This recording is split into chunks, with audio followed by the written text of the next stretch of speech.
자, 궁금한 거 실컷 물어보겠어 지금. 시간 많은데. 궁금한 거 많은데 거꾸로 내가 무식이 가서 소리 들을까봐. 그런 거 무서워하면 아무것도 못 배웁니다. 좀 무식하거든 제가. 저도 무식해요. 딱 보면 알잖아요. 무식하게 생겼잖아. 그러니까. 그 뭐 골프만 쳤지 뭐 어디 공부했겠습니까? 그 최경주가 골프 얘기하기 그런데 그 자기 고향 관동과 거기서 백사장에서 하루에 그 몇만 개 쳤다 합니다. 그런 피나는 노래가 세계적인 선수가 된 거예요. 그렇지. 그렇다고 해서 똑똑하란 법은 없잖아요. 그러니까 여쭤보이소. 재능이죠. 최근에도 시대를 잘 타고 나서 지금 뭐 골프 선수 조선시대에 태어나서 공잘 치고 그렇죠. 그때는 다른 제조로 살았겠지. 저마다 다 지제가 있으니까 뭐. 교리 배우러 와서 교리에 관한 질문이야. 골프는 아, 저는 골프 한 번도 안 쳐봤습니다. 네. 골프보다는 육비를 부르는 짓이. 제가 이제 관심이 있어서 성경책을 2페이지, 3페이지 요새 보는데 막 그 수많은 사람 이름이 나오대요. 맞습니다. 참 많이 나오대요. 네. 그리고 우리 요새 신부님이 그 제가 이거 읽어보니까 그 예수님 아버지도만. 예수님 아버지가 요셉이죠. 그렇지, 요셉. 양아버지죠. 근데 엄밀히 말하면. 어쨌거나 우리 신부님 세례명이 대단하시네요. 그 형제님도 원하면 요셉 하면 됩니다. 자신 없어요. 네? 정말 신부님한테 지금도 네. 세례를 받을지 안 받을지 그때. 아, 그렇죠, 그렇죠. 그거는 마지막까지 정하시면 되고요. 천천히. 계속 와가지고 네. 우리는 그때 내 양심이 허락하지 않으면 지키겠습니까? 못 지키겠다는데 어떻게? 근데 자, 그러면 말을 바꿔서요. 그러면 지금 모든 신자들은 그걸 지키기 때문에 신자인가? 아니라는 거죠. 예. 저는 그렇게 생각하거든요. 그러니까요. 그 부분에 있어서 그런 어르신들이 적지 않아요. 그래도 내가 이제 신자로 본격적으로 하려면 하다못해 이 정도는 내가 해야 되지 않겠나. 그렇죠.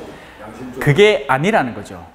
우리의 구원에 대한 그런 성취라는 것이 내가 이 단계를 밟고 저 단계를 밟고 그 단계를 밟고 해서 어느 단계에 도달을 해야 되는 것이 아니라 구원이라는 건 선물되는 겁니다. 선물. 이미 선물된 것에 내가 천천히 맞춰 살아가는 개념이 구원이에요. 근데 그러면 신앙생활의 유무에 따라서 어떻게 변화가 이루어지느냐? 그러니까 우리가 하는 신앙생활이라는 것이 단순히 우리를 귀찮게 하는 것처럼 여기잖아요. 그게 아니라 우린 바로 이 신앙생활 안에서 이 구원을, 이미 받은 구원에 대해서 이렇게도 실험해보고 저렇게도 실험해보는, 그러니까 부딪혀보면서 임상경험을 쌓아가는 거죠. 왜냐하면 내가 아예 바깥 생활을 할 때는 내가 신앙생활을 점검할 소스가 더 이상 들어오지 않기 때문에 내가 똑같이 사는데, 그러니까 신자도 좌충우돌하면서 살고 신자 아닌 사람도 좌충우돌하면서 사는데, 신자의 장점은 뭐냐? 하다못해 한 주일에 한 번 본당에 나와서 이 신부라는 사람의 이야기를 들으면서 복음 말씀을 들으면서 그 전례 예식이라는 것에 참여하면서 자신을 이렇게 점점점 거기에 맞게끔 천천히 들어높인다는 것이죠. 그럼 다른 말로 바꿔서, 그러니까 다른 말로 바꾸는 게 아니고 저는 그럼 저는 처음부터 막 태어나자마자 세례받자마자 나한테는 하나님 뿐이야 였는가? 아닙니다. 저도 상당히 많은 엿길을 많이 새 나갔다가 이제 돌아온 거예요. 겨우. 제가 말씀 중에 끊어서 죄송한데. 말씀하십시오. 제가 이제 한번 20대부터 네. 성당에 한번 가보고 싶은 충동이 있었는데도. 그렇죠. 예. 한 40년을 그 자신이 없어가 내 양심적으로 저는 종교관이라 하기보다는 내 나름대로의 종교에 대한 생각을 이렇게 생각합니다. 불교 쪽에도 교육거를 보고 이래저래 해보는데 우리 실천말로 이제 그 바깥에서 기독교 가는 사람들이 제일 많이 지는 일주일에 한 번씩 가고 불교는 조금 일리 있네요. 천주교는 1,000원 낸다고 천주교입니다. 네. 저는 그런 생각합니다. 지금도 이제 마음 갈등은 많거든요. 내가 이렇게 잘못을 하는데도 교를 배워가지고 잘못을 적게 하고 배우는데 나중에 세례받아서 계속 그 잘못을 저지르면서 이제 계속 성당 가서 또 고해성사에 가 또 죄를 없애고 반복하는 게 그게 인간이냐, 참 인간이냐. 네, 그게 참 인간입니다. 그렇게 생각하면 단어를 나오겠죠. 제 생각은 그렇지 않다는 거죠. 불교 쪽에도 그 자기는 팝을 때문에 사고, 오늘 종교를 선거한다는데 팝을 때문에 저도 전에 한 10년 동안 공부한다고 있어봤어요. 네. 처음 보면 돈밖에 안 바뀌는 거예요. 정말 선생들은 이름도 없어요. 그렇죠. 예. 진짜 스님들은 수양하고 앉았지. 자기 예. 이름을 안 내고 하는 게 진정한 스님인데. 맞습니다. 예. 과연 이제 이판사판 해가지고 이제 그 불교 쪽 얘기가 잠깐. 천주교는 제가 이제 굉장히 끌리는 이유가 지금 교를 배우고 있지만 네. 뭐 보편적이고 평등하다 할까요? 뭐 나름대로. 맞습니다. 예. 그런 바로 그게 특징이죠. 이제 우리한테 주어지고 인격이 낮다는 거죠. 다른 종교에 비해서 그런 게 조금 있고. 하여튼 여러 가지로 제가 이제 하여튼 천천히 생각해 보십시오. 오늘 네. 이제 질문을 제가 이제 역사적인 이제 그리스의 정교라고 했잖아요. 그리스 정교회가 있습니다. 동방교회라고도 표현을 하죠. 그쪽에도 미국 쪽하고 같은. 거기는 이제 저희가 그야말로 형제교회라고 부르는 교회입니다. 그러니까 전례도 이제 서로 공유할 수 있고, 그러니까 이 미사를 가든 동방교회 미사를 가든 아무 문제가 없습니다. 공유할 수 있어요. 다만 이제 수익권이 누구에게 있느냐라는 문제 때문에 역사 안에서 갈라져 내려오게 된 거죠. 거기는 가톨릭 교회는 로마 교황이 베드로의 수익권을 이제 이어 내려온다.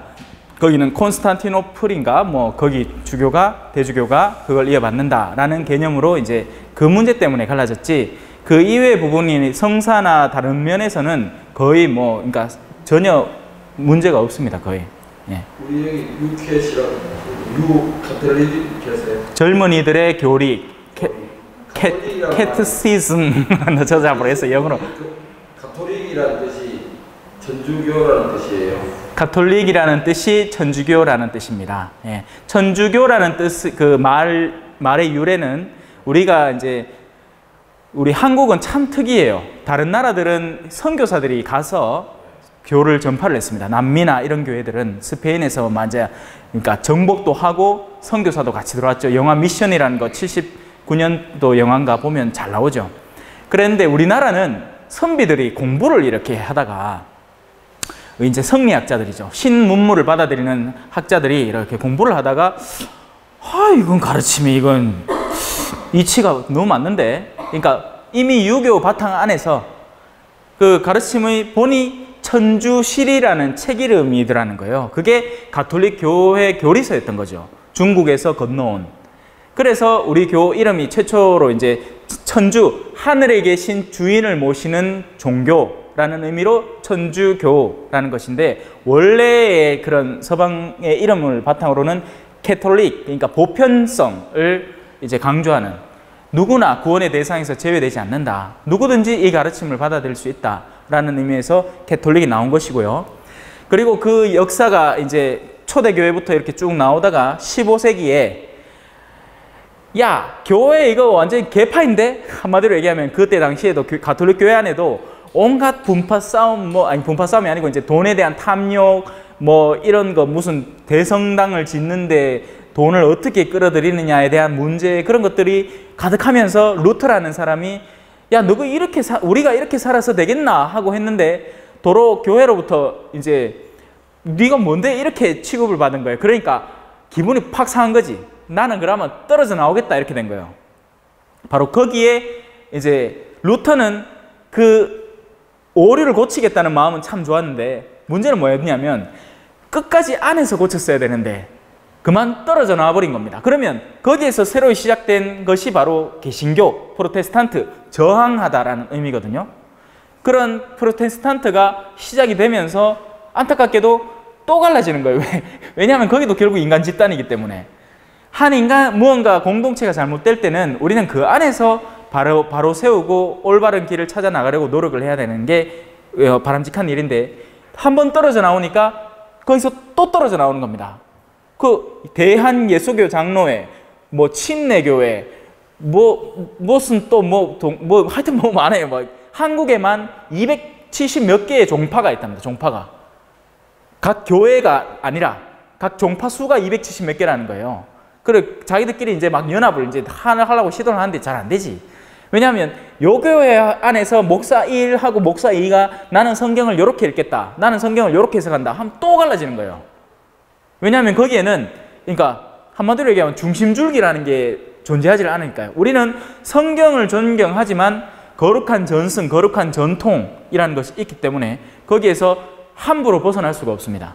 그래서 제가 가르치는 가톨릭 교회 교리나 다른 신부님이 다른 성당에서 가르치고 있는 가톨릭 교회 교리나 다르지가 않아요. 근데 거기에는 이 사람 가르치는 A 가르치는 거, B 가르치는 거, C 가르치는 거 똑같은 성결 구정을 바탕으로 그게 다 다를 수가 있어요. 왜냐하면 각자가 주체가 되니까, 성경을 해석하는 이 인물이 각자가 주인이 돼버리니까 얼마든지 갈라지는 거죠.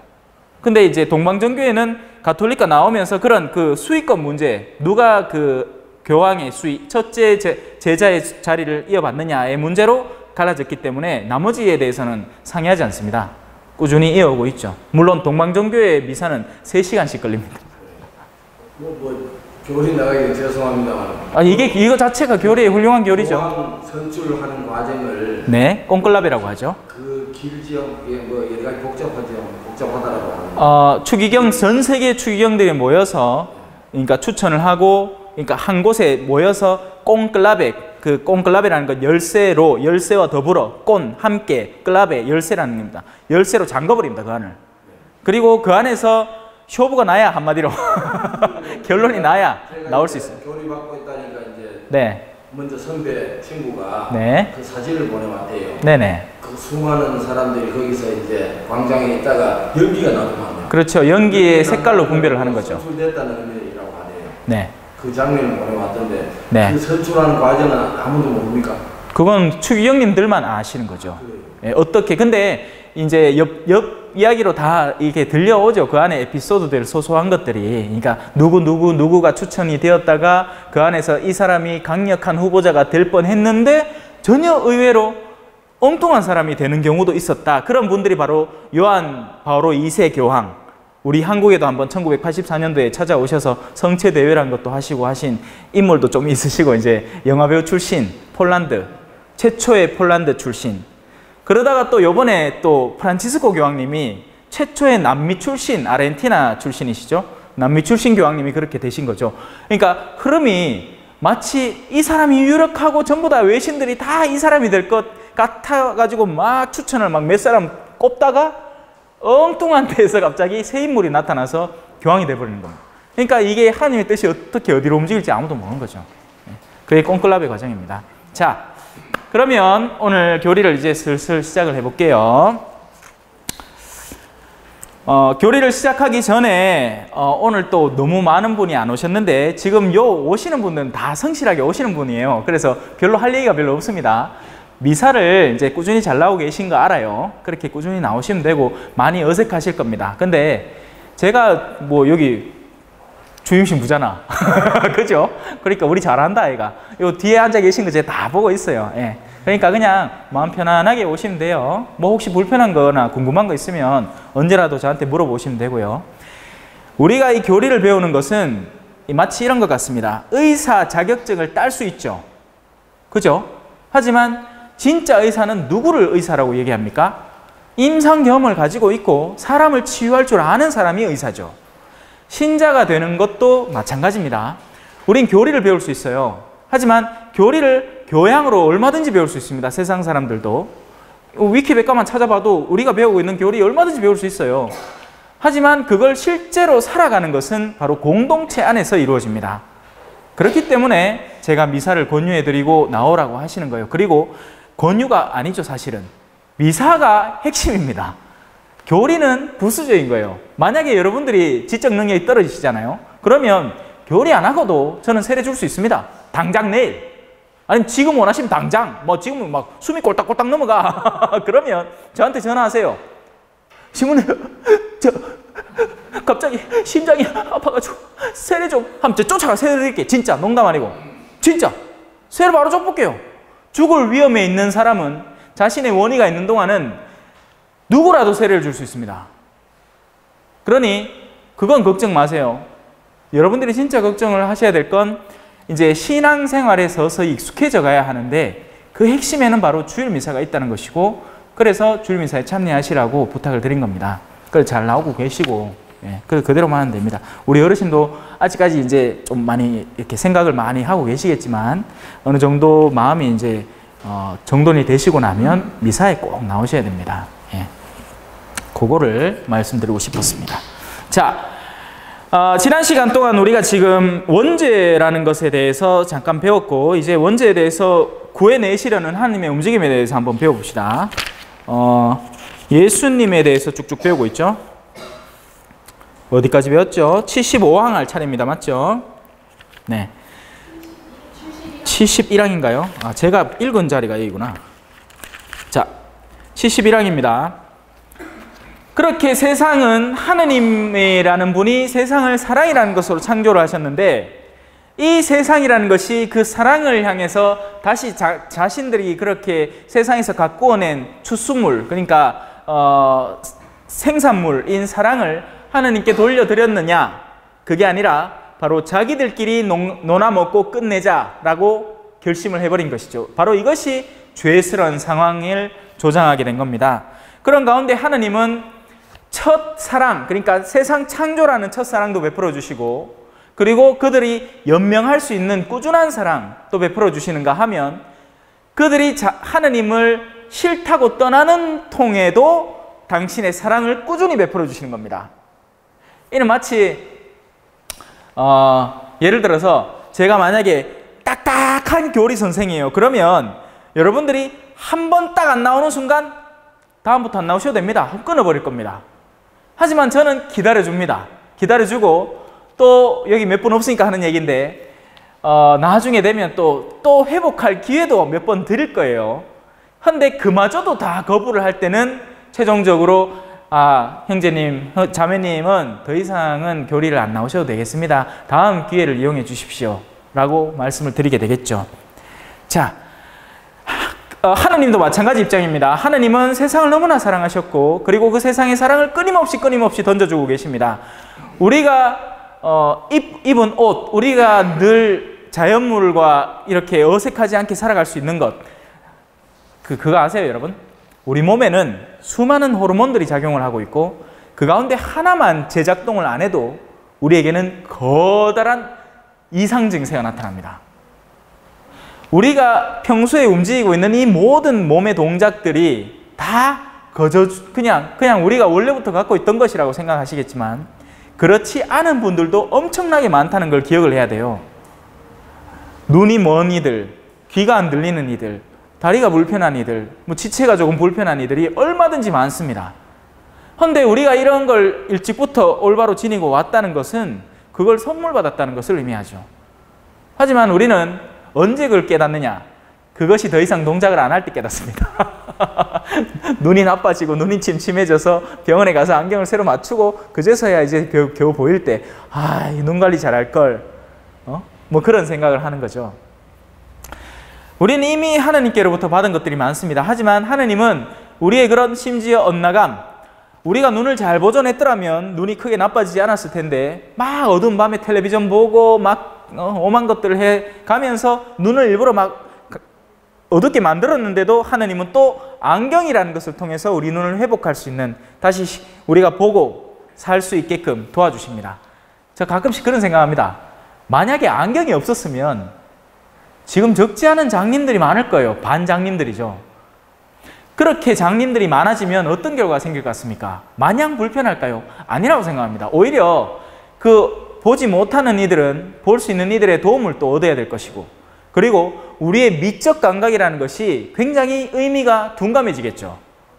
뭐 그냥 이 얼굴 쳐다보나 저 얼굴 쳐다보나 다 흐릿한데 뭐 그 콧날이 뾰족하기나 말기나 뭐 원비거나 공육이나 야가 뭐 마신복이나 똑같아 생긴 게. 그러면 뭐가 더 중요해지겠습니까? 그 사람의 말투와 온유함과 다정함과 사랑스러움이 중요해지겠죠. 그럼 오히려 우리는 더 내면적인 것으로 파고들 수 있게 되는지도 모릅니다. 하지만 우리 인간은 똑똑하잖아요. 안경이라는 걸 개발했고 여전히 시력을 유지하고 살아갑니다. 그러니 아직도 그런 게 중요하게 되는 거죠. 노화도 마찬가지예요. 언젠가는 노화가 또 극복될 수도 있겠죠. 그러니까 죽기는 죽겠지만 죽기 직전까지는 20대를 유지하는 거예요. 그런데 그렇게 되면 어떻게 될까요? 마냥 좋을까요? 저는 아니라고 생각합니다. 인간은 적절할 때 자신의 괴로움, 육체적인 괴로움을 알아야 다른 이들의 괴로움도 동감해 줄 수 있습니다. 하지만 자신이 늘 건강하면 다른 사람이 아프다고 할 때 사이코패스가 되는 거예요. 아 맞다, 우리 시작기도 했나? 안 했죠? 하, 이거 참 신부 맞나? 자, 우리 시작기도 바치고 합시다. 늦었지만. 자, 오늘은 성모송이라는 거 여기 있거든요. 성모송. 책에도 있을라나? 이 책자 다 있죠? 좀 이런 거. 네. 성모송. 요거 잠깐 빌려드릴게요. 예. 저 왼쪽 제일 밑에 있습니다. 성부와 성자와 성령의 이름으로 아멘. 은총이 가득하신 마리아님 기뻐하소서. 주님께서 함께 계시니 여인 중에 복되시며 태중의 아들 예수님 또한 복되시나이다. 천주의 성모 마리아님, 이제와 저희 죽을 때 저희 죄인을 위하여 빌어주소서. 아멘. 성부와 성자와 성령의 이름으로 아멘. 감사합니다. 자, 성모송은요, 우리 잠깐 몇 개로 잠깐만 세고 지나갈게요. 성모송이라는 게 있죠. 우리 가톨릭 교회가 개신교 그러니까 형제들로부터 때로는 조금은 비판받는 이유가 우리가 성모님을 모시는, 성모님을 신격화한다는 오해를 굉장히 많이 받습니다. 군데군데 성모상이 존재를 하고 우리가 신자분들이 이런 성모송이라는 기도를 많이 바치니까 그런데요. 그 성모송이라는 기도는 성경 말씀으로 이루어져 있습니다. 가브리엘 천사가 예수님의 어머니가 될 여인을 만나서 한 인사 내용이 성모송이에요. 은총이 가득하신 여인이여 기뻐하십시오. 주님께서 당신과 함께 계십니다. 라고 인사를 했는 것이 성모송의 유래입니다. 몇 개로 잠깐 셌습니다. 자, 그래서 그 하느님, 제가 지금까지 설명하려는 건 하느님이 사랑으로 세상을 창조하셨는데 심지어는 우리가 그 사랑을 저버리고 옆길로 샜음에도 불구하고 하느님은 또 사랑을 전해주시려고 한다는 것이죠. 그런데 그 가운데 가장 으뜸 사랑이 존재를 하니 바로 당신 자신이 우리에게 다가오신 사건이었습니다. 그분을 바로 하느님의 외아들 예수 그리스도라고 하는 것이죠. 그리고 우리는 그분을 믿는다는 것입니다. 믿음에 대해서는 제가 일찍이 설명을 드렸죠. 보이지 않는 일에 대해서 존재하는 것으로 우리가 알고 살아가는 새로운 감각을 의미합니다. 우리는 눈으로 보고 살아가죠. 하지만 여러분 그거 아십니까? 내가 보는 색깔과 여러분이 보는 색깔이 완전히 동일하지는 않다는 사실요. 우린 저마다 그걸 세상을 해석하는 기준을 삼고 있어요. 그래서 그러니까 이게 지금 우리 눈에 보이는 이유는 광자, 빛이 반사돼서 우리 시신경으로 들어오고 거기에서 뇌 자극을 통해서 뇌가 그런 자극, 그 특유의 자극에 대해서 해석을 할 때 이건 노란색이라고 사회적인 통념 안에서 만든 것이기 때문에 노란색인 겁니다. 그런데 여러분 생명인 사람 만나봤습니까? 제가 신학교 때 그러니까 동기 중에 한 명이 그런 친구가 있었거든요. 맨날 뭐 갖고 놀리냐면 떼수건 있잖아요. 떼수건 빨간색하고 떼수건 초록색하고 야 이거 무슨 색이게? 이렇게 모르는 거예요. 둘 다 똑같은 색처럼 보이니까. 그러니 우리가 지금 받아들이는 본다는 세상도 사실은 진짜 보고 있는 것인지 아닌지 모릅니다. 그리고 마술사들이 바로 그 점을 이용해서 우리를 속여먹죠. 우리는 끝까지 그 물건을 따라서 그 물건이 마술사의 손 안에 있다고 믿지만 어느 순간인가 사라져 있는 것이죠. 네. 그러니 이제 그걸 역으로 생각을 해서 믿는다는 것에 대한 관념을 떠올려 봅시다. 우리가 믿는다고 할 때 세상 사람들은 어리석다라고 이야기를 합니다. 왜 없는 걸? 하지만 믿는 이들에게는 믿는 대상이 실제합니다. 제가 지난번에 말씀을 드렸죠. 제 뒷주머니에 뭐가 있는데 저를 신뢰하는 분은 앞으로 나와서 이걸 쓰실 것이고 아닌 분은 그냥 집에 가시면 됩니다. 그럼 나와서 차 키를 받아서 차를 타고 집에 가는 거예요. 편안하게. 물론 죄송합니다. 못 빌려드립니다. 자, 신뢰라는 건 그럽니다. 그래서 우리는 예수 그리스도에 대한 역사적으로는 실존했던 인물 분명하죠. 거기에 대해서 의심하는 사람 아무도 없습니다. 최근에 영화도 한 편 나왔죠. 케이스 오브 크라이스트라고 예수 그리스도에 대해서 이제 한 신문 기자가 무신론자인데 이게 예수가 역사적으로 실존했다는 사실 자체도 의심스럽게 시작한 거예요. 그래서 이제 저널리스트니까 특종 팔고 다니는 그런 신문 기사니까 막 파고 다니면서 이제 연구를 한 거야. 어디까지가 사실인가? 그리고 어디까지가 구란가? 근데 만나는 사람 족족 예수가 실존하는 것에 대해서는 우리가 아무도 부정할 수 없다라는 똑같은 이야기를 합니다. 그게 그 영화의 주된 내용이에요. 실제 사건을 바탕으로 만든 영화랍니다. 자, 예수님에 관한 소식을 복음, 즉 기쁜 소식이라고 부르는 이유는 무엇인가요? 왜냐하면 기쁘기 때문입니다. 뭐가 기쁠까요? 한번 읽어봅시다. 복음서들이 없었다면 우리는 하느님이 우리에 대한 끝없는 사랑 때문에 당신 아드님을 우리에게 보내셨고 그로써 우리 죄에도 불구하고 우리가 하느님의 영원한 공동체로 돌아오는 길을 발견하게 되었다는 것을 알지 못했을 것입니다. 바로 이 점에서 우리 형제님의 질문이 의미를 갖는 겁니다. 형제님. 그냥 공연히 하신 질문이 아니에요.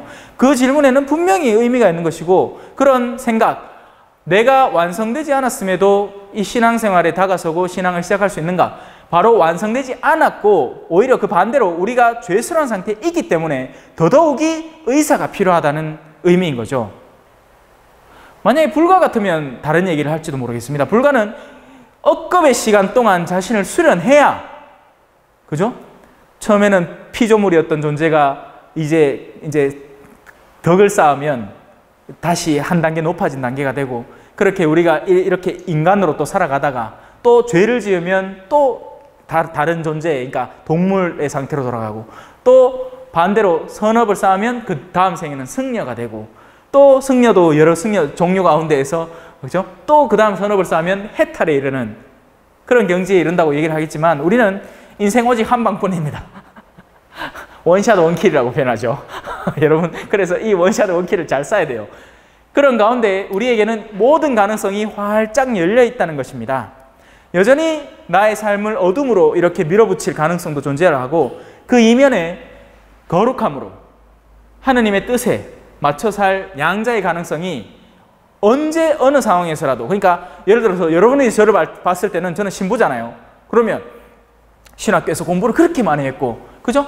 또 본당도 이미 해갖고 사람들 앞에 계속 설교를 하면서 참 맨날 같이 복음 읽을 끼고 맨날 같이 설교 준비를 할 끼고 하니까 얼마나 거룩하겠노 라고 하시겠지만 저는 여전히 중간에 서 있는 겁니다. 중간에.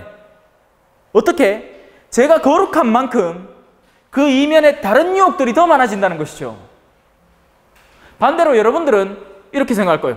난 죄스럽고 나는 옛날에 이렇게 살아왔고 아직도 이런 거 좋아하고 하는데 내가 완전히 물들에 살고 있는데 구원될 가능성이 있을까? 있다는 거예요. 왜? 예수 그리스도의 사랑은 바로 그런 우리를 중립화시키는 겁니다. 너희가 그런 상태에 있으니 내가 너희를 위해서 도로 다가선다. 그러니 너희는 언제라도 가운데에서 결정할 수 있다. 라는 이야기를 하는 거죠. 그리고 그 결정은 매 순간 유효합니다. 그게 어느 특정 시점의 결정이 아니라, 그러니까 세례를 받겠다 말겠다, 사실 그건 아무것도 아니에요, 여러분. 중요한 건 내가 일상 안에서 어떻게 결정을 하고 살아가는가 하는 것이 중요한 겁니다. 그러니 신자들도 마찬가지죠. 세례를 받았다고 끝납니까? 아니죠. 신자가 되고 나서는 신앙생활을 어떻게 하면 더 하느님의 뜻에 맞게 갖고 나가느냐 아니냐의 실존적인 문제가 우리에게 끊임없이 던져지는 겁니다. 그 반대 경우도 마찬가지인 거죠. 그러니 이든 저든 세례는 받게 되겠지만 중요한 건 살아가는 겁니다. 제가 도와드리고 싶은 건 바로 그 부분이고요. 그 살아가는 데 있어서 여러분들이 어떻게 하면 더 이쪽으로 기울 수 있을지, 어떤 방법들이 그것을 도와주는지를 저는 열심히 가르쳐 드리는 겁니다. 자, 그래서 예수님에 대한 소식은 기쁜 소식인 거죠. 예수님으로 통해서 우리는 중립 상태, 그러니까 빛을 알고 빛으로 나아갈 수 있는 기회를 얻게 되었으니까요. 예수라는 이름은 어떤 뜻을 지녔나요? 히브리어로 예수는 하느님이 구원하신다는 뜻입니다. 자, 그 옆에 보면 그림 있죠. 우리 차 뒤에 보면 가끔씩 이런 물고기 모양 보셨죠? 이런 물고기 모양. 개신교 신자분들이 많이 붙이고 다니는 물고기 모양입니다. 뭐 천주교 신자 붙이고 다니도 상관없어요. 근데 우리들은 흔히 이제 저 남미나 이런 데 가면 묵주를 이렇게 해서 성모님 얼굴을 이렇게 붙여놓는 경우가 많습니다. 한국에서는 아직 그렇게 많이는 못 봤어요. 근데 한국에는 주로 개신교 형제님들이 물고기를 많이 붙여놓고 천주교 신자분들은 93.1MHz를 붙여놓지 아니면 사수성당을 붙여놓든가 둘 중에 하나. 자, 그 물고기를 어떻게 읽느냐? 익디스라고 있습니다. 히라보로. 근데 그 말 자체가 예수, 아이, 그리스도, 데우스, 그 다음 뭐더라? 휘우스, 그러니까 이그리에가, 그리고 뭐 이런 거 있어요. 그러니까 하느님의 아들 예수 그리스도라는 내용의 약자인 거죠. 저 있네, 구세주. 예, 그리스도. 넘어갑시다. 죄송합니다. 제가 신학교에서 라틴어도 배우고 히라보도 배우고 히브리어도 배우고 했는데 나름 열심한 신학생이었는데도 불구하고 언어는 안 쓰면 사라집니다. 예, 언어는 안 쓰면 사라져요. 자, 예수님에게 그리스도라는 칭호가 붙은 이유는 무엇인가요? 그리스도라는 말은 제가 지난번에 잠깐 설명을 드렸습니다. 기름 부음 받다. 그리스도라는 말 자체가 성유, 거룩한 기름이란 뜻이에요. 왕들을 예로부터 이제 유대인들은 성별을 할 때, 예언자를 성별을 할 때 주로 썼던 것들이 바로 이 기름입니다. 기름이라는 것은 상처에 바르는, 그래서 상처를 보호하고, 오늘날도 그래서 우리는 기름을 바르죠. 그죠? 뭐 세레스톤도 어떻게 보면 기름이고, 또 뭐 있노? 안티프라민 이런 것도 다 기름이잖아요. 결국에는 일종의 치료하는 성분을 지닌 기름인 거죠. 여전히 아직도 기름, 아로마 오일 많이 쓰잖아요. 그죠? 예. 그래서 그런 거룩한 기름을 모으기도 힘들었을 겁니다. 여러분, 기름을 짜려면, 예를 들어서 참기름 요거 한 병 짜려면 참깨가 얼마나 많이 들어요. 그죠? 그러니 마찬가지로 이 올리브유를 짜려면 올리브를 많이 수확을 해야 올리브유가 나오니까 기름이라는 것 자체가 귀한 수단이었고 가난한 이들은 입에도 못 대는 수단이었던 겁니다. 하지만 오늘날 세상이 좋아져가지고 온통 기름이 늘어나고 전부 다 음식을 다 기름에 튀기니, 예? 전부 다 비대해지죠. 사람들이. 여러분들이 먹는 과자 다 튀긴 거잖아요. 거의 다. 예. 자, 그런 기름이 부음받은 자, 성별된 자라는 뜻이고, 언젠가는 예를 들어서 다윗 왕이 오심을 통해서, 다윗 왕이라는 존재를 통해서 그 전까지는 부족 사회였던 이스라엘 집단이 이제 어떤 공동체, 어엿한 하나의 국가가 되어버린 거죠. 그래서 그 다윗 왕을 통해서 이스라엘 민족이 어깨를 한번 세운 거지. 와, 우리도 왕이 있다. 우리도 이래 좀 산다.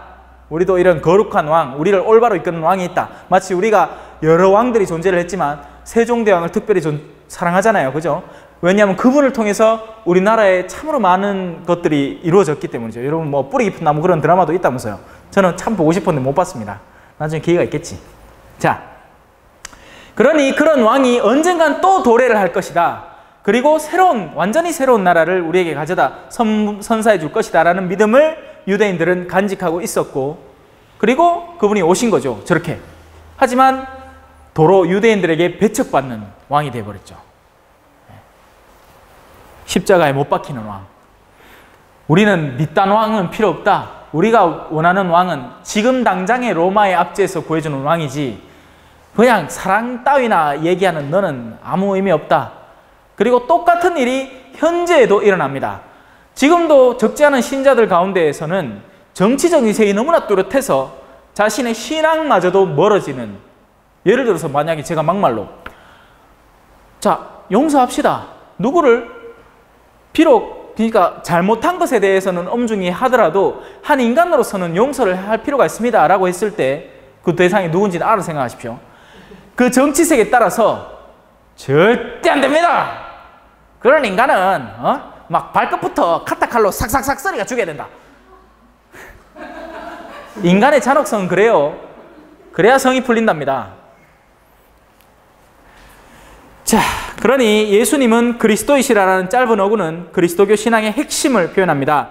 다시 말해서 역사 안에 출현했던 나자렛 출신의 평범한 목수의 아들 예수라는 인물이 사람들이 고대하던 메시아요, 구세주라는 것이죠. 그리고 이 새로운 메시아, 이 새로운 구세주는 우리에게 역사적인 구원, 어떤 세상적인 구원을 가져다 주는 분위기보다 우리에게 천상적인, 영적인, 보다 거룩한, 진정한 구원, 우리의 마음을 드러높이고 영혼을 드러높여서 하느님께로 향하게 하는 진짜 구원을 이루어 준다는 믿음이 바로 우리가 믿는 신앙입니다. 예수님이 당신을 하느님의 외아들이라 부르신 것은 무엇을 뜻하나요? 예수님은 당신 자신을 가리켜 하느님의 외아들이라고 부르셨습니다. 또한 베드로 사도와 다른 사람들도 그렇게 증언함으로써 모든 사람들 가운데 오로지 예수님만이 인간을 뛰어넘는 분이며 당신의 아버지이신 하느님과 유일무이한 관계 안에 계시다는 사실이 드러났습니다. 그러면 우린 아들이 아니냐? 우리도 아들입니다. 어떻게? 그 아들을 우리 안에 받아들임으로써 우리도 아들이 되는 것이죠. 아들이라는 존재는 어떤 존재입니까? 아버지를 닮은 이가 아들이고 아버지의 뜻을 따르는 이가 아들입니다. 아니면 아버지가 가죠. 니놈 새끼는 내 새끼 아니다. 나가. 맞죠? 기분 나쁘면 갑니다. 엄마도 가고 아버지도 해요. 내 말도 안 듣고 막 지 멋대로 하는 인간은 내 자식, 내 새끼 아락합니다. 하지만 예수 그리스도는 하느님의 일거수일투족을 고스란히 답습해서 그대로 세상에 실현하신 분이십니다. 그로 인해서 우리가 하느님을 올바로 이해하게 되는 거죠. 왜? 이전까지 사람들은 하느님에 대해서 이런 관념을 갖고 있었거든요. 무섭다. 두렵다. 내가 죄를 지으면 나를 어떻게 처분하실까? 무서워라. 근데 예수님은 오셔서 이렇게 얘기를 하십니다. 두려워하지 마라. 부활하시고 나서도 언제라도 우리에게 얘기했습니다. 두려워하지 마라. 너희에게 평화가 있기를. 나는 용서하는 하느님이다. 나는 자비를 베푸는 하나님이다. 나는 너그럽고 자비로우며 분노에 더디고 아주 관대한 그런 하나님이다. 우리 아버지가 그렇다. 내가 하는 건 절대로 내 혼자 하는 게 아니라 저 위에 분이 시켜서 하는 게다. 그러니 나를 믿고 신뢰해도 좋다. 너희를 위해서 왔으니 너희는 나만 따라오너라 하고 그런 이야기를 전해주는 거죠. 그 이전까지 그래서 사람들이 굉장히 두려워 떨었습니다. 그런 반면 기득권자들, 이미 종교, 그러니까 유대교 안에서 세력을 형성한 바리사이들, 율법학자들은 뻗팅기면서 있었죠. 아, 우리야말로 하나님의 뜻을 아는 사람들이지. 우리는 손 씻으라 할 때 손을 깨끗이 씻고, 목욕하라 할 때 목욕을 깨끗이 하고, 일하지 마라 할 때는 엘리베이터 버튼 하나도 안 누르고. 제가 이스라엘 가서 직접 목격한 일입니다. 네. 안식일이라고 엘리베이터 버튼을 못 누르게 해요. 그래서 층층마다 다서 알아서. 네, 그렇게 되어 있습니다. 그것도 일이라고. 일하지 말란다고. 그러니 그런 기득권자들은 우리는 율법 꼬박꼬박 잘 지키면서 거룩하고 깨끗한 사람들이지. 근데 너희들 천민들 이런 율법도 모르는 무식한 인간들, 너희는 하나님의 진노가 될 것이야 했는데 예수님은 거꾸로 얘기를 했습니다. 내가 진짜 사랑하는 이들이다. 안식일에 선을 행하는 것이 중요하냐, 악을 저지르는 것이 중요하냐. 38년 동안 묶인 이 사람을 지금 치유하는데 오늘이 안식일이라고 해서 그냥 두는 것이 맞겠느냐, 치유해 주는 것이 맞겠느냐. 너희는 너희 낙타가 우물에 빠지면 고치면서 꺼내주면서 왜 이 수십 년간을 고생해온 사람을 구해주려는데 왜 그걸 가로막는 것이냐, 누가 옳은 것이냐 라고 도로 되물은 것이죠. 그게 예수님이었습니다. 쿨하죠? 멋있죠? 그래, 내가 따를 수밖에 없지. 너무 멋있어. 맨날 가르치는 거 접할 때마다 막, 와, 이런 멋있는 사람 따로 없어. 믿을만해. 저도 그렇게 살아왔습니다. 볼리비아에서. 가난한 분들을 만나죠. 그리고 얼마 전에도 세례식이 한 건 있었죠. 24일 날. 어르신이 배울 수가 없어요. 못 잡니까? 그럼 왜 안 되고 세례 주면 되죠. 세례 주면 되죠. 세례 주고 천천히 가르치면 될 거 아닙니까? 어르신이 요 나와 있어. 요 앉으시 있어. 하지만 여러분들은 능력이 되기 때문에 배우시는 겁니다. 자, 왜? 지금 안 배우면 거의 안 배웁니다. 지금 안 배우면, 지금 제대로 배워놓지 않으면 신자가 되고 나면 아무래도 게을러져요. 그리스도교 신자들이 예수님을 주님이라고 부르는 이유는 무엇인가요? 너희가 나를 스승님 또 주님하고 부르는데 그렇게 하는 것이 옳다. 나는 사실 그러하다. 주님, 아도나이라는 말은 옛날부터 하느님을 칭할 때 쓰던 호칭이었습니다. 진짜 주인이신 분이시기 때문에 주님이라고 부르는 것이죠. 우리의 주인이 되기에 합당한 분이니까. 우리가 대통령을 부를 때 왜 대통령입니까? 그 대통령이라는 분이 나라의 국정을 올바로 이끌고 우리 국민을 위해서 자신을 헌신하기 때문에 대통령이라고 부르는 거 아닙니까? 아이고, 지 거 다 해먹고 지 먹을 거 먹고 그러려고 대통령인 건 아니잖아요. 마찬가지로 우리가 주님이라고 부르는 이유는 주님이 되시기에 그분보다 더 합당한 존재가 없기 때문입니다. 세상 그 어디에도. 우리가 누군가를 세상 안에서 주님으로 모실 때가 있죠. 그죠? 옛날에는 노예 제도가 있었지만 오늘날에는 없지 않습니까? 왜? 오늘날엔 자본주의식 노예 제도가 있으니까. 여러분들이 사장님이라고 부르는 분들이 있잖아요. 그런 주인들은 어떻습니까? 정말 주인이라고 부를 만한 자격이 있나요? 그런 케이스는 거의 없을 겁니다, 아마.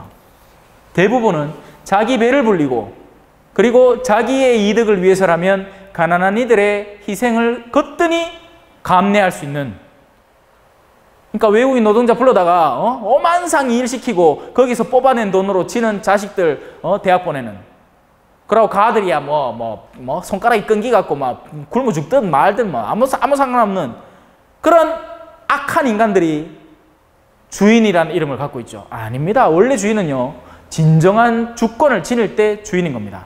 그래서 하느님이 주인이고 하느님이 주님이며 그분의 외아들 예수님은 당연히 주님이란 이름에 합당한 분이죠.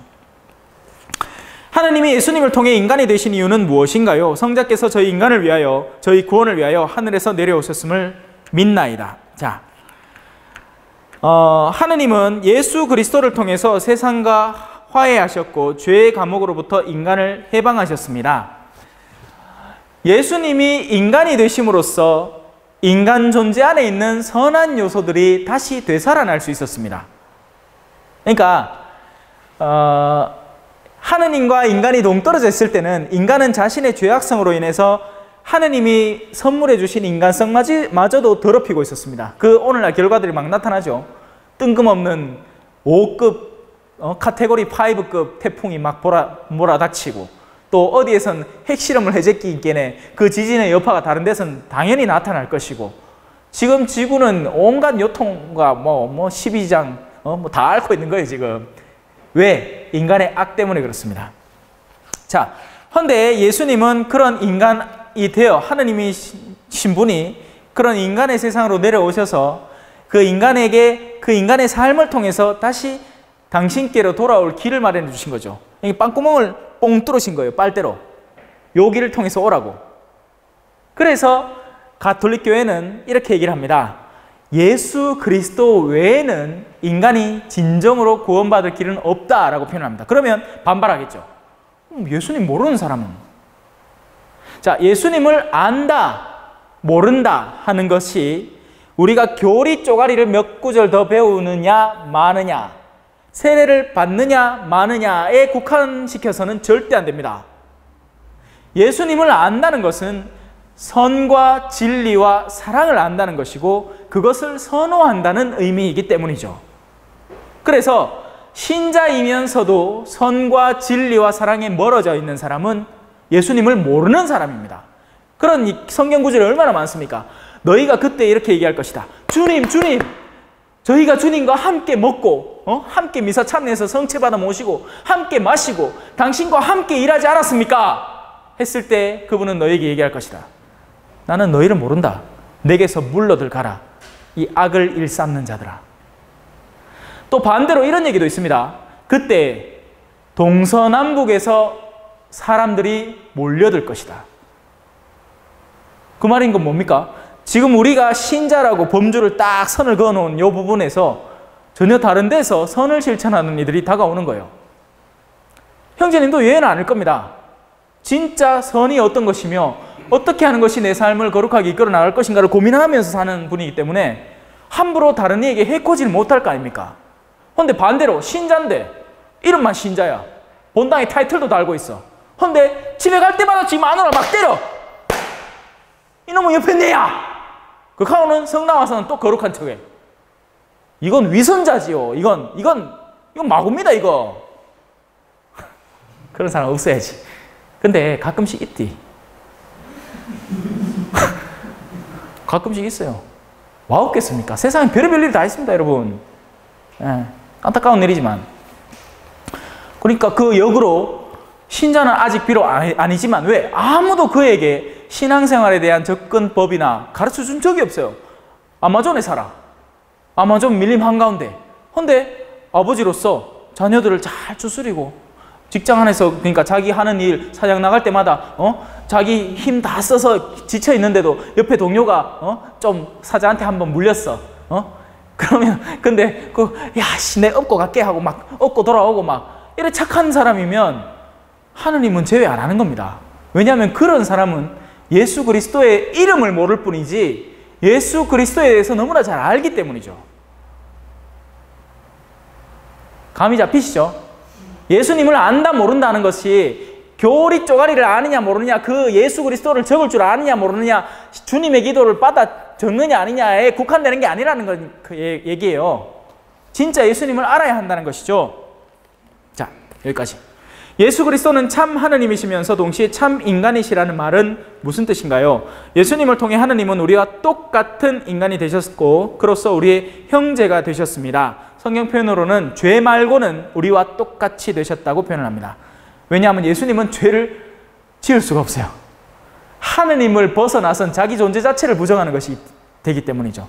하느님의 생각이기 때문에, 하느님의 생각이 말로 나오는 하느님의 말씀이기 때문에, 제가 삼위일체를 설명하면서 간단하게 설명을 했죠. 어떻게 셋이 하나가 될 수 있는지. 같은 생각을 지니고 있으면 됩니다. 그래서 죄는 없었지만 나머지 부분, 우리의 약점, 또 우리가 육체적으로 느끼는 게으름, 점심 먹고 나면 잠 오는 거, 그런 면에서는 우리와 똑같으셨다는 겁니다. 그분도 피로를 느끼셨고 그분도 이런저런 것에 대한 향기로운 향기를 느끼고 욕구도 느끼셨을 것이고, 다만 죄는 없었다는 거죠. 여러분, 욕구 자체가 죄는 아니에요. 예를 들어서 성욕, 그 자체가 죄는 아닙니다, 여러분. 근데 우리 가톨릭 신자들은 좀 이상해. 너무나 터부시를 해요. 그러니 심지어는 부부관계, 정상적인, 지극히 정상적이고 아름다운 부부관계도 지가 신자고 거룩한 신자이기 때문에 이건 삼가해야 된대. 누가 그랬습니까? 아무도 안 그럽니다. 우리 특히나 한국 사회는 더 그래요. 남미는 좀 덜 그렇습니다. 우리 한국 사회는 성 자체라는 것을 너무나 장롱 속으로 집어넣어 버렸습니다. 근데요, 우리 조선시대만 해도 여인들이 놓고 나면 젖가슴을 턱 내놓고 다녔습니다. 우리가 막상 그걸 보면 별로 어색하지 않아요. 근데 자꾸 가리기 시작하면서부터 그걸 보는 게 야한 게 돼버린 거예요. 제가 남미에서요, 미사를 하고 세례를 하잖아요. 그러면 엄마가 이제 애 축복을 이제 머리에 기름을 발라야 되잖아. 그죠? 애기 이제 유아 세례를 하는데 머리에 기름을 발라주거든요. 여러분도 조만간에 바를 겁니다. 근데 알을 젖을 물린 채로 떡 나오는 거예요, 이렇게. 그래서 처음에 그걸 딱 보면, 잘못 만지면 가슴 만지면 안 될까? 옆으로. 성체 주는데도 젖을 떡 물리고 와요. 근데 한 8년 지나고 나니까 자연스러워졌습니다. 그냥 성당 안에서 덜렁 꺼내가지고 젖 먹이는 거예요. 우리도 불과 몇십 년 전에 그랬습니다. 오늘날 이상해진 거지. 가릴수록 욕구가 더 치솟아요. 그게 더 야한 게 되고. 근데 희한하지. 비키니는 입고 다니면서 속옷은 입고 밖으로 돌아다니면 안 돼. 이상하지 않아요? 여름에 저 바다 가면 막 요만한 거 입고 다니면 막 하는데 뭐 어디에서 갑자기 이렇게 바람이 불어갖고 확 뒷개져 반스가 좀 보이면 이렇게 쌌습니다. 그게 뭐죠? 우리의 관념이 달린 문제라는 거예요. 욕구는 이상한 게 아니에요.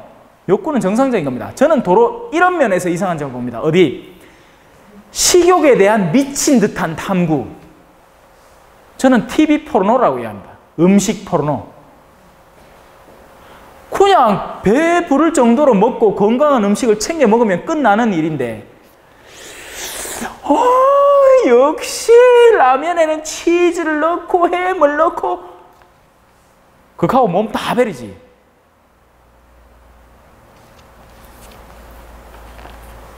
외국에서 우리나라 오면 진짜 이상할 기라. 24시간 음식을 배달해줘. 새벽 3시에 음식이 시켜도 와. 이런 미친 나라가 어디 있습니까? 밤은 잘하고 있는 거예요. 근데 우리는 밤에도 먹습니다. 술을 새벽 2시까지 먹고 또 새벽 3시에 배고프다고 라면을 끓여 먹는. 자, 451년에 칼케돈 공회에서는 예수 그리스도의 위격 안에 신성과 인성이 분리되거나 뒤섞이지 않고 결합되어 있다고 가르쳤습니다. 이건 지극히 철학적인 신학적인 가르침이기 때문에 그냥 그렇게 읽고 넘어가시면 됩니다. 우리가 예수님을 오로지 신비로서만 이해할 수 있는 이유는 무엇인가요? 자, 신비에 대한 개념은 알 수 없다라는 것이 일단 우리가 신비라는 것을 대할 때 첫 번째로 느끼는 것입니다. 하지만 왜 알 수 없는가? 절대 알 수 없기 때문인가? 아니면 알 수 있지만 아직 모르는 것인가? 후자 쪽입니다. 우리는 하느님에 대해서 점점 더 많이 알아가게 될 것입니다. 다만 지금으로서는 그것을 함부로 다가서기가 수단들이 없기 때문에, 예를 들어서 저 멀리 있는 걸 보고 싶어요. 그러면 지금 보이지 않죠? 그러면 그건 신비 상태인 거예요, 저에게는. 하지만 볼 수 없느냐? 볼 수 있죠. 어떻게? 망원경을 만들면 될 거 아닙니까? 1차로 만든 망원경으로 한 2배 확대를 했어. 뭐 좀 보이는 것 같아요. 하지만 아직 흐릿합니다. 2차로 망원경을 더 키웠어요. 이제 글씨가 보여요, 글씨가. 더 키웠어. 어머야, 그 글씨 옆에 바퀴벌레가 기대기네. 우리의 시야가 넓어지고 익숙해질수록 우리는 더 많이 보게 됩니다. 자, 무엇을 봐야 되느냐? 우리는 선과 사랑과 진리에 대한 감각을 키워나가야 됩니다. 지금 우리가 보는 것은 어떤 것이냐? 화려함들, 값비싼 자동차가 어떤 것인지, 어떤 직장이 우리에게 더 많은 돈을 보장해 주는지, 이런 것들이 보여요. 지금 뚜렷해 보입니다. 하지만 어떤 광고 매체가 우리에게 전해주는 핵심 가르침이 어떤 것이며 그 뒤에는 어떤 움직임이 숨어 있는지, 이런 것은 못 봐요. 아직. 그냥 속고 살아. 우리는 거기에 대한 감각을 키워나가야 되고 그 본질을 점점 더 볼 수 있어야 하는 거죠. 예수님은 하느님 안에 있는 뛰어난 존재이시기 때문에 눈에 보이지 않는 신적인 실제와 관련짓지 않고서는 그분을 이해할 수 없습니다. 그래서 우리는 예수님을 점점 더 이해해 나가기 시작할 겁니다. 처음 예수님을 바라보는 관점은 그냥 세상에 존재했던 4명의 위대한 성인 중에 4대 성인 중에 1명, 이렇게 도덕 시간에 배우잖아. 그죠? 그러고 나서 예수님에 대해서 조금 더 알게 되면, 예수님은 사랑하라라는 가르침을 주신 분. 거기에서 조금 더 알게 되면 그 사랑하라는 범위가 어느 정도인지, 심지어는 자신을 십자가에 못 박으면서까지 다른 이를 위해서, 그리고 그 다른 이는 누구였는가? 사랑할 만한 대상이었는가? 아니면 죄인들을 위해서 죽었는가? 하는 것까지 범위를 점점 넓혀가는 거죠. 우리는 거기에 도달하기 멀었습니다. 왜? 우린 아직도 약간의 이기성을 갖고 있는 인간 존재들이니까요. 예수님도 우리처럼 영혼과 정신, 육체를 지니고 계셨나요? 그렇습니다. 예수님은 인간의 손으로 일하시고 인간의 정신으로 생각하시고 인간의 의지로 행동하시고 인간의 마음으로 사랑하셨습니다. 성모님을 동정녀라고 하는 이유가 무엇인가요? 하느님은 예수 그리스도가 진짜 인간 어머니를 가져야 한다고 생각하셨지만 그의 아버지는 오로지 당신 자신이기를 바라셨습니다. 그래서 우리 형제님이 얘기했죠. 양아버지는 주셨습니다. 요셉이라는 성인이었죠. 목수였고. 하느님은 예수 그리스도가 현세적 능력이 아니라 오로지 당신에게 근거하는 새로운 시작을 하기를 원하셨기 때문입니다.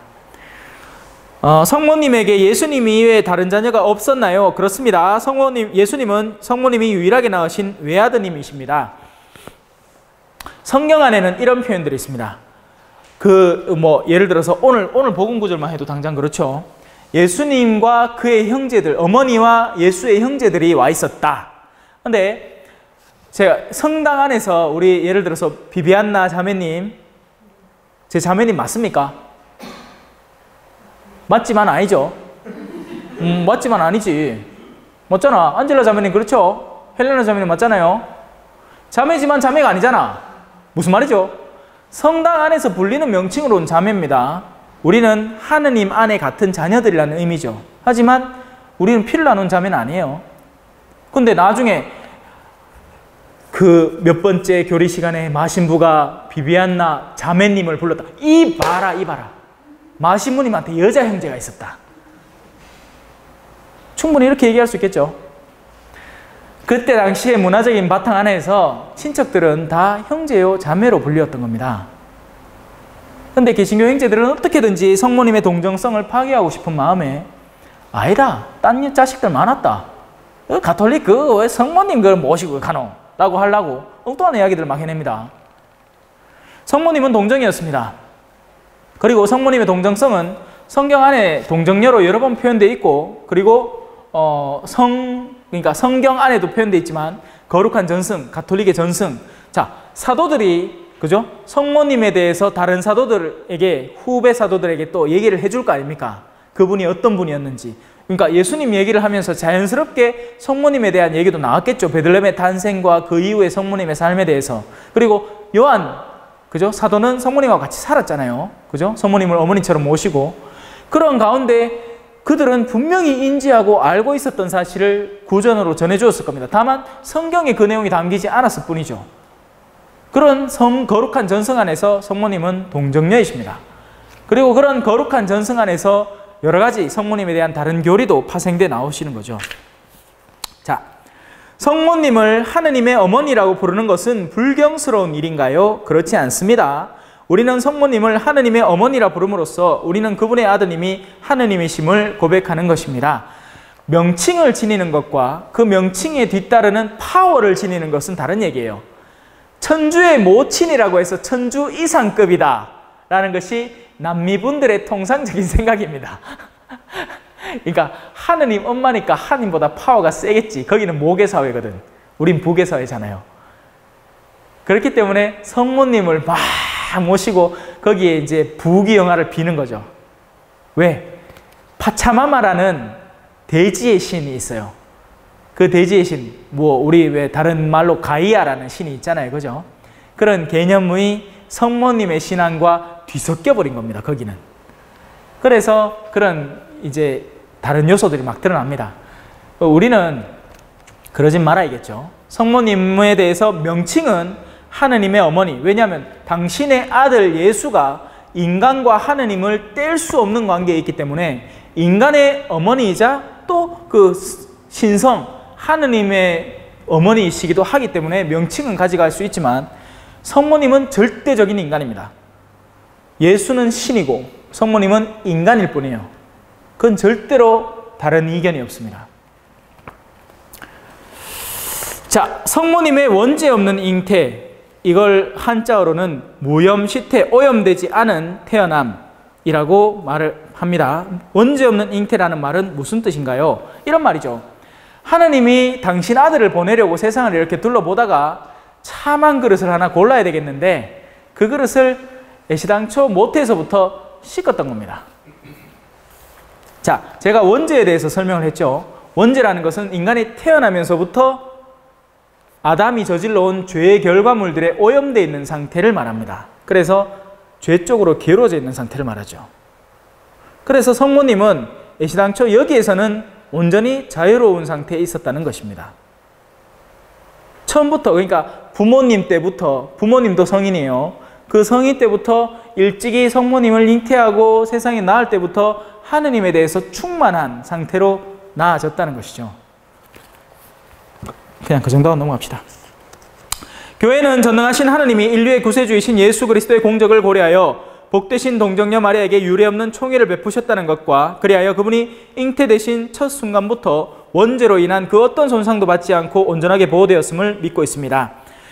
근데 이게 어디에서 나왔느냐 하면 여기 오른쪽에 보면 마리아 베르나데트 수비르 성녀는 1858년 루르드에서 성모님의 발현을 체험했습니다. 성모님은 자신을 가리켜 원죄 없이 잉태되셨다고 알려주셨습니다. 자, 계시는 공적 계시가 있습니다. 하느님이 이건 메인 스토리로 우리한테 주시는 스토리예요. 그걸 공적 계시라고 합니다. 공적으로 하느님이 당신을 드러내시는 사건.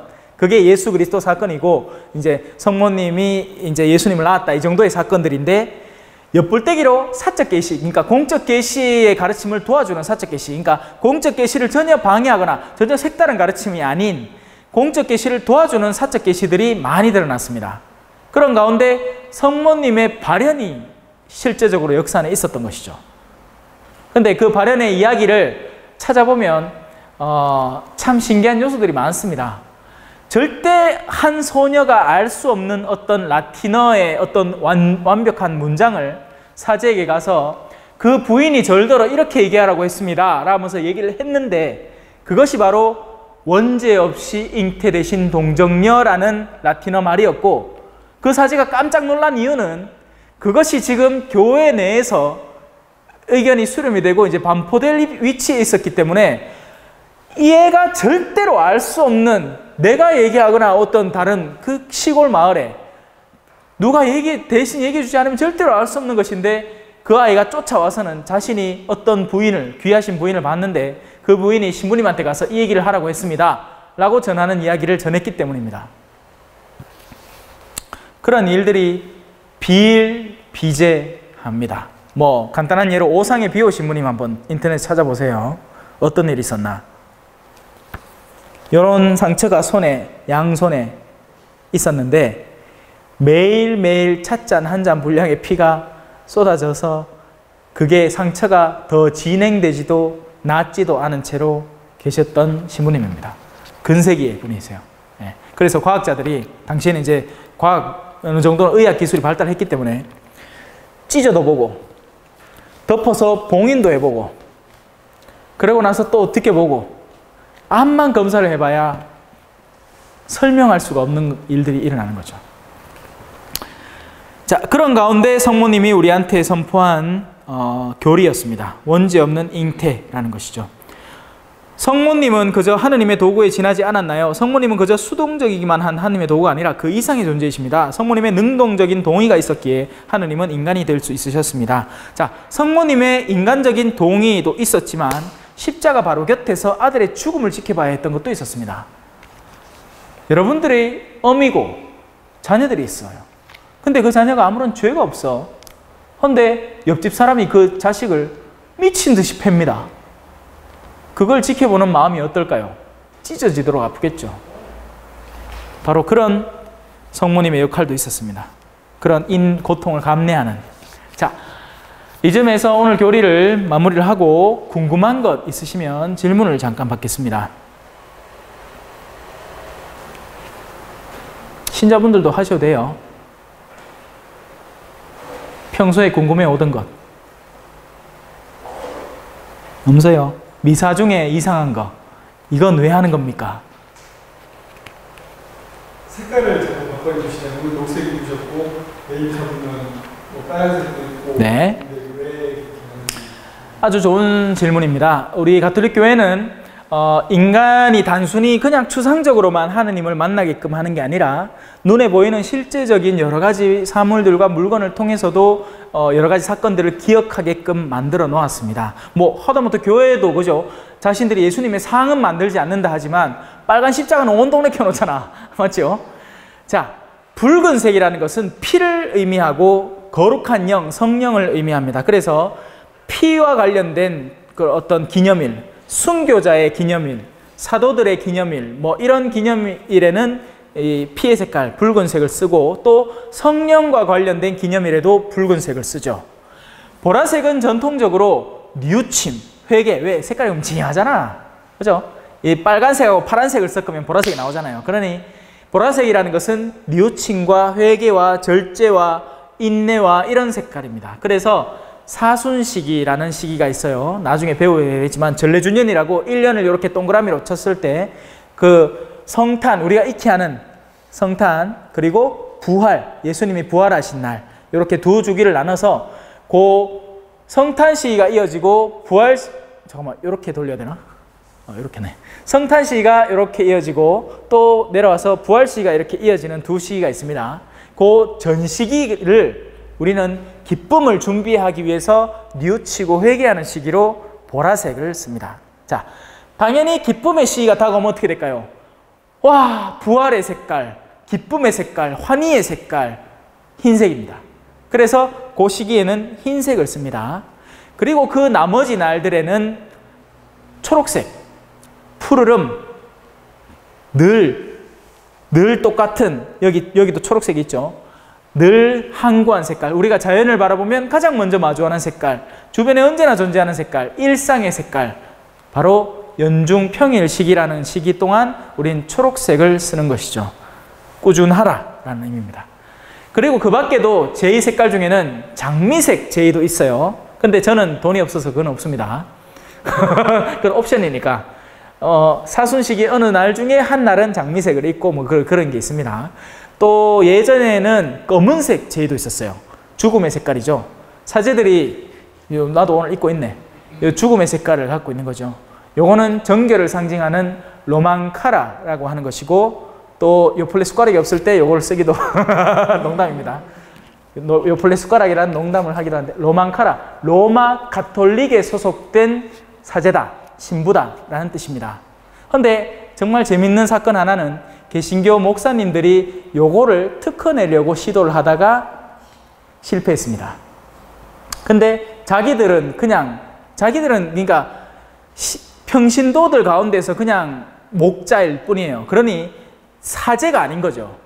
근데 뭔가 특별하게는 보이고 싶으니 자꾸 따라합니다. 그러니까 설교를 하면서 영대 비슷한 걸 걸친다든가, 아니면 옷을 그냥 이렇게 우리가 컬러가 있는 옷이 아니고 이렇게 동그란, 로만 컬러는 비록 없지만 동그란 걸 만든다든지, 아니면 실제 로만 컬러를 차고 다니는 목사님들도 있습니다. 그래서 내가 모르는 신부님인데 어디 다른 교구 신부님인가? 안녕하세요 신부님 어디 가면 하고 갑니다. 이거 로만 컬러예요. 명칭 자체가 로마 가톨릭 교회에 소속된 사제라는 이름으로 로만 컬러라고 하는 겁니다. 그래서 그런 색깔들의 차이가 있습니다. 그런 색깔들을 통해서 신부님이 지금은 흰색을 입고 계시구나. 그러면 우리 마음도 그런 기쁨을 준비해야 되겠다. 우리도 기쁘게 살아야지. 그리고 지금 요즘 들어서는 초록색을 많이 입죠. 하지만 초록색 가운데 가끔씩 빨간색이 보일 거예요. 왜냐하면 순교하신 분들, 사도들의 축일 이런 날들이 다가오면서 신부님의 제2 색깔이 붉은색으로 변하는 겁니다. 그러면 그 자신을 위해서 목숨을 바친 그런 성인들을 우리도 본받아야겠구나, 그런 생각을 하는 것이고, 보라색으로 싹 변한 날이 오면 이제 우리가 좀 뉘우치고 다시 하나님께로 마음을 돌이키는 시기인가 보다, 성사도 좀 더 보고 그렇게 준비를 해야 되겠다, 그렇게 갖춰 나가는 겁니다. 복장 얘기는 네. 동그란 거 쓰고 딱공 왕관 같은 거 쓰고 이럴 때 왕관 같은 건 모관이라고 하는 것이고요. 동그란 거 또 교황님만 쓰는 거 아닙니까? 주교님 이상급부터 쓰실 수 있습니다. 그래서 그건 이제 주교님의 권위를 드러내는 것이죠. 교회는 우리가 지금 본당 안에 살고 있잖아요. 제가 이제 본당 가운데 이제 본당 사목구 주임의 역할을 하고 있죠. 하지만 이게 완전한 교회는 아닙니다. 우리는 큰 교회의 작은 교회들인 거예요. 우리의 완전한 하나의 형태는 주교님을 중심으로, 그러니까 피라미드가 아니에요. 예전에는 그렇게 가르쳤어. 교황님, 이빠이, 그 밑에 주경님, 그 밑에 주교님, 그 밑에 원로사제, 요 밑에 사제단, 그 다음에 부제, 수도자, 그 다음에 평신도 제일 밑에 막 짓밟히가, 그게 아니고 네트워크입니다. 네트워크.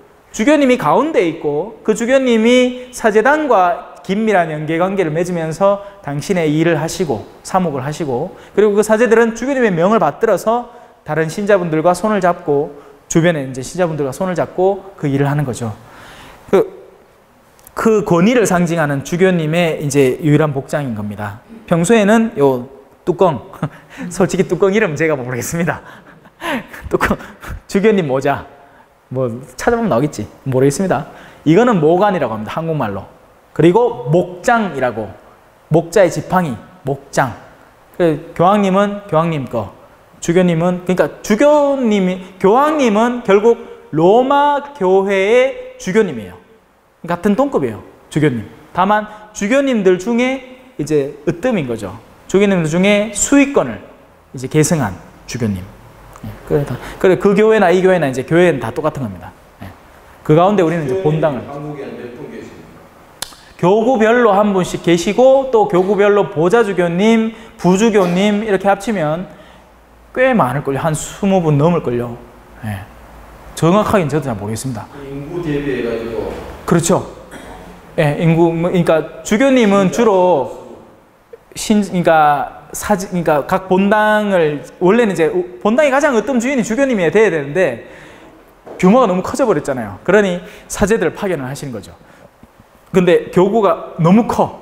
그러면 주교님이 하는 역할 가운데 하나가 견진성사라는 겁니다. 성사의 7가지 종류 가운데 주교님이 거행하시는 성사가 견진성사인데 그걸 당신 혼자 감당하기엔 서울교구 같은 경우 너무 큰 거예요. 대구교구도 마찬가지고요. 그러니 보좌주교님 한 분이나 예전에는 2분까지도 있었습니다. 보좌주교님이. 그런 분들을 해서 이제 같이 이제 도와서 사목을 하는 거죠. 아시겠죠? 자, 마친 기도는 영광송, 거기 있는 영광송 바치겠습니다. 성부와 성자와 성령의 이름으로 아멘. 영광이 성부와 성자와 성령께 처음과 같이 이제와 항상 영원히 아멘. 성부와 성자와 성령의 이름으로 아멘. 수고하셨습니다.